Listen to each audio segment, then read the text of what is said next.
Patra money laundering case में शिवसेना सांसद संजय राउत गिरफ्तार कर लिए गए। उनसे पूरे 17 घंटे तक पूछताछ की गई और फिर गिरफ्तार कर लिया गया। रात 12 बजे संजय राउत को गिरफ्तार किया गया। आज पीएमएलए कोर्ट में संजय राउत की पेशी है। दिल्ली से गए ईडी के सीनियर ऑफिसर्स राउत से पूछताछ कर रहे हैं। गिरफ्तारी के बाद संजय राउत के भाई ने आरोप लगाया है कि ईडी झूठे दस्तावेजों के आधार पर साजिश कर रही है। संजय राउत की गिरफ्तारी के विरोध में शिव सैनिकों ने विरोध प्रदर्शन भी किया। राउत के घर से रविवार को 11.5 लाख रुपए बरामद किए गए थे। दोपहर में कोर्ट में होगी संजय राउत की पेशी। 17 घंटे सवाल, फिर गिरफ्तार। संजय राउत की गिरफ्तारी की तस्वीर आप देखिए। खुद को बेगुनाह बता रहे हैं लगातार और घर से निकलने से पहले अपनी मां से वे मिले, उनका आशीर्वाद लिया। मां ने संजय राउत की आरती उतारी। उनके भाई भी लगातार उनके बचाव में यही कह रहे हैं कि वे बेगुनाह हैं। साथ ही जो पैसे उनके घर से मिले हैं उसको लेकर वो कह रहे हैं कि ये अयोध्या दौरे के लिए रखे गए थे। दिल्ली की टीम के भी सवाल होंगे जिनका सामना संजय राउत को करना होगा। पात्रा चौल की तस्वीर भी आपको दिखा रहे हैं जहां बनते थे फ्लैट। मेरे सहयोगी देव कोटक जुड़ गए हैं ज्यादा जानकारी के साथ। सीधे देव के पास चलते हैं। देव, अगर कुछ तस्वीरें भी आप हमें दिखा सकें, किस तरह की हलचल वहां देखने को मिल रही है? बड़ा दिन इस लिहाज से हो जाता है क्योंकि आज कोर्ट में पेशी होनी है। कई घंटों की पूछताछ कल हुई। जी पहले आपको थोड़ा सिक्योरिटी अरेंजमेंट्स के बारे में बता दें कि यहाँ इस गली के बाहर बैरिकेडिंग लगा हुआ है और वहाँ पर भी अब जो राइट कंट्रोल पुलिस के ऑफिसर्स हैं उनको बैरिकेडिंग करते हुए देखेंगे। इस गली में, इस एरिया में कभी बैरिकेडिंग होता नहीं है, फ्री मूवमेंट के लिए लगाया जाता है। लेकिन हालांकि संजय राउत को लाया गया है कल रात में और उनको अरेस्ट भी कर लिया गया है। उसके बाद ही उनके काफ़ी समर्थकों को भी यहाँ पे possible law and order problem वो लोग कर ना सके, इसी के कारण ये चलते सिक्योरिटी अरेंजमेंट थोड़ी बढ़ाई गई है और यहाँ पर भी बैरिकेडिंग कर दी गई है। अगर आपको दिखा दे थोड़ा इस साइड, तो यहाँ पर भी जैसे कि मैंने बताया कि जो गली के बाहर कभी बैरिकेडिंग नहीं होती वहाँ पर कर दी गई है।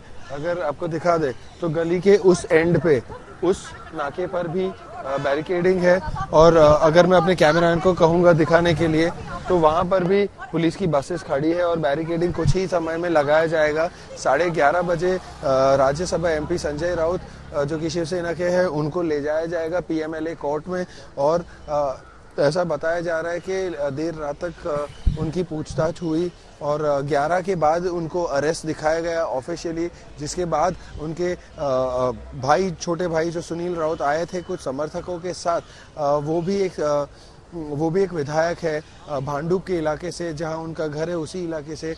उन्होंने कहा कि बीजेपी दुरुपयोग कर रही है सेंट्रल प्रोब एजेंसीज का और उनके पास 1% प्रूफ भी नहीं है। वो लोग अभी तक सिद्ध नहीं कर पाए कि संजय राउत की क्या इन्वॉल्वमेंट है और उनका कहाँ दोष है इस लैंड स्कैम केस में। तो उस तरह की डिटेल्स हमारे सामने उभर कर बाहर आ रही है। जैसे कि आप जानते हैं कि गोरेगांव में जो पत्रा चौल है वो बहुत बड़ी एक महाड़ा ओन्ड लैंड हुआ करती थी गवर्नमेंट की। बिल्कुल देव, और एक तरह से महाराष्ट्र में लंबे वक्त तक सियासी उठापटक शांत हुई, लेकिन अब इस मामले से सियासी संग्राम एक बार फिर से नए सिरे से शुरू हो गया है। इस पूरे मामले पर प्रतिक्रियाएं भी आ रही हैं। सुनाते हैं आपको कि बीजेपी के नेताओं का क्या कुछ कहना है। ईडी ने कितनी भी जबरदस्ती करे, कितनी भी उन्हें परेशानी करे, तो भी ईडी के सामने झुकेंगे नहीं और ईडी के माध्यम से सरकार के सामने भी झुकेंगे नहीं। हम लड़ते रहेंगे और शिवसेना के लिए लड़ेंगे। ये जो माननीय संजय राउत जी ने कहा, हमें गर्व है उनके बारे में और पूरी शिवसेना, पूरे देशवासी, महाराष्ट्र के पूरी जनता संजय राउत जी के साथ एक साथ रहेंगी, उनको समर्थन करेंगे। जितना समय उन्होंने पत्रकार वार्ताओं में गवाया, बेबुनियादी भटकाने वाली बातें करने में जितना समय व्यतीत किया, उससे यदि 1% भी समय वे जांच अधिकारियों के सवालों को जवाब देने के लिए खर्च करते तो शायद ये नौबत नहीं आती। और एक बार फिर से देव का रुख करेंगे। ईडी दफ्तर से लाइव जुड़े हुए हैं हमारे साथ। देव, इस मामले में एक बार फिर से शिवसेना वर्सेस बीजेपी हो गई है। राजनीतिक प्रतिक्रिया यानी शुरू हो गई हैं और अभी लग रहा है कि ये तो सिर्फ शुरुआत है, अभी तो बयानबाजी का दौर लंबा चलेगा।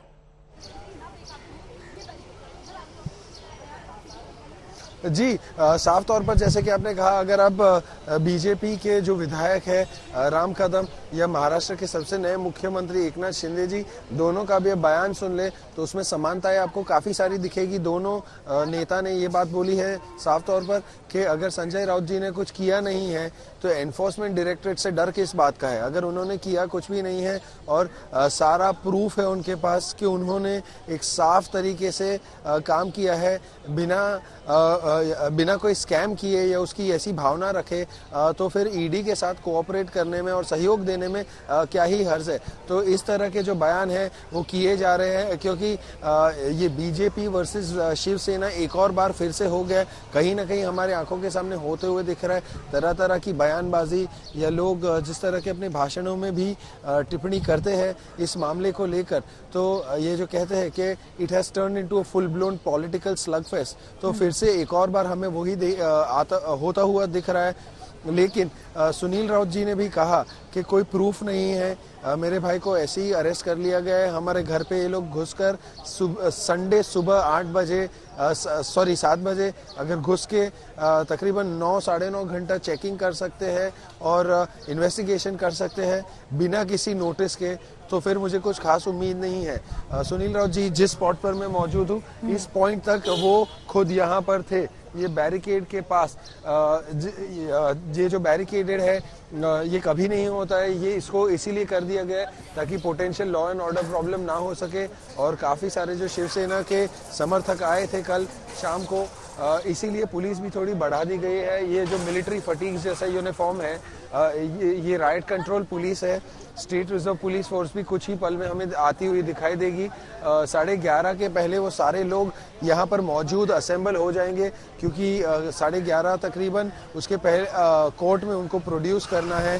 तो देखते हैं कि उनका नंबर बोर्ड में कितने बजे आता है। उसके पहले उनको मेडिकल चेकअप के लिए जे अस्पताल ले जाया जाएगा। तो इस तरह की डिटेल्स है हमारे पास। और अगर एक और बार फिर से आपको दिखा दे कि ये ही एनफोर्समेंट डायरेक्टरेट की बिल्डिंग है, यहाँ पर ऐसा बताया जा रहा है कि दूसरे माले पर उनको दूसरे मंजिले पर रखा गया है एक रूम में, और देर रात तक जो इंटेरोगेशन और पूछताछ चला उसके बाद उनको थोड़ा समय आराम के लिए भी मिला। लेकिन जैसे कि मैंने पहले भी बताया था, अगर उन्हें कुछ और डिटेल्स निकालनी है तो समय अभी थोड़ा कम है, क्योंकि ऑलमोस्ट 9 बजने आए हैं और उनको कुछ ही समय में ले जाया जाएगा यहाँ से। तो अगर किसी भी किस्म की डिटेल्स निकालनी हो और उन्हें और ज़्यादा इंटेरोगेशन करना है तो अभी समय है। लेकिन हालांकि साफ तौर पर एनफोर्समेंट डायरेक्टरेट के वरिष्ठ अधिकारी खास करके जो दिल्ली से भी आए हैं, वो कोर्ट में उनकी दलीलों में एडिशनल कस्टडी जरूर मांगेंगे। तो वो लोग कस्टडी के लिए प्रेस करेंगे, क्योंकि काफ़ी सारे ऐसे सवाल हैं जिनके जवाब अभी भी उभर कर नहीं आए। ना संजय राउत का रोल सिद्ध हुआ है, ना उनकी वाइफ वर्षा राउत का रोल सिद्ध हुआ है, और जो उनके पुराने क्लोज एड थे सुजीत पाटेकर और उनकी पत्नी स्वप्ना पाटेकर, ये जो 4 लोगों के रोल आ रहे हैं प्रवीण राउत के अरेस्ट के बाद, तो आप कहीं ना कहीं अंदाजा लगा सकते हैं। बिल्कुल, अहम जानकारी देवबाग दे रहे हैं कि दिल्ली से जो सीनियर ऑफिशियल्स आए हैं वो सुबह से ही हो सकता है कि पूछताछ कर रहे हो, इंटेरोगेट कर रहे हो, क्योंकि अभी बहुत से सवाल ऐसे हैं जिनका जवाब मिलना बाकी है।